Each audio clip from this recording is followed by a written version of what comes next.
Hey guys, how's it going? Just want to give you a little bit of a warning though before I start this video. There will be spoilers for Supernatural Season 11, Episode 6, Our Little World. And there's actually a big announcement in the episode that pertains to the storyline. Basically, we find out that Sam and Dean are still in the same area as Lizzie Borden house, which is a little unusual. Normally, after they solve a case, they jump in the Impala, head off to the next one. But they're kind of hanging around the same town, trying to get, trying to pick up Amara's trail. They find out that Lynn, the guy that had his soul sucked out in the last episode, has been assassinated by a demon in his cell. So they set a trap for the demon. They're about to exorcise him, which we haven't had a demon exorcism in ages. But turns out his meat suit has a hole in the heart, a gunshot wound in the heart. So they can't really exorcise him without having a meat suit there. So Dean just decides to stab him with the demon dagger, which comes back. Again, there's a lot of throwbacks in this early season to stuff from the earlier seasons.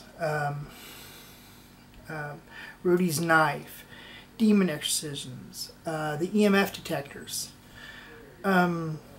Just a lot of stuff they're bringing back that they used to do all the time. Now,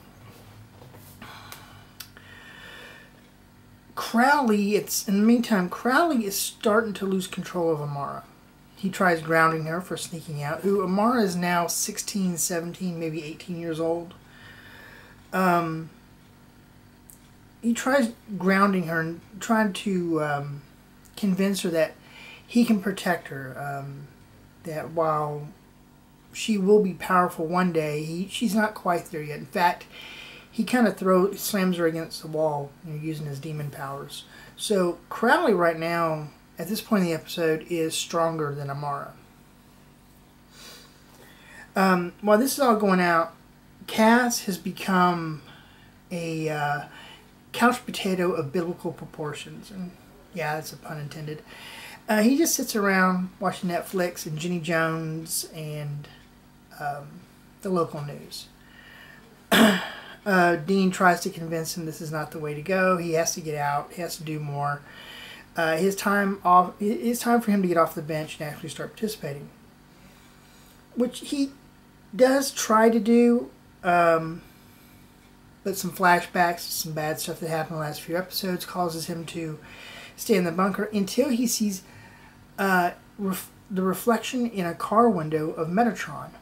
So now he knows where Metatron is. He zaps over there, and they have a discussion about the darkness.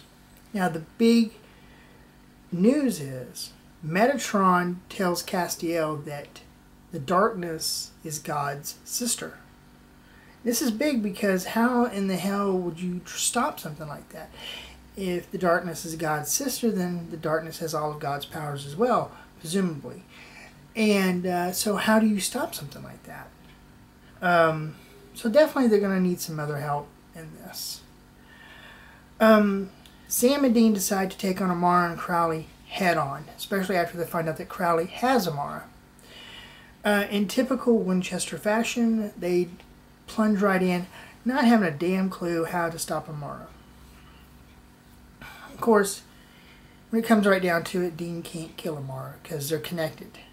Crowley tries to kill Dean, that's when Amara turns against Crowley and leaves.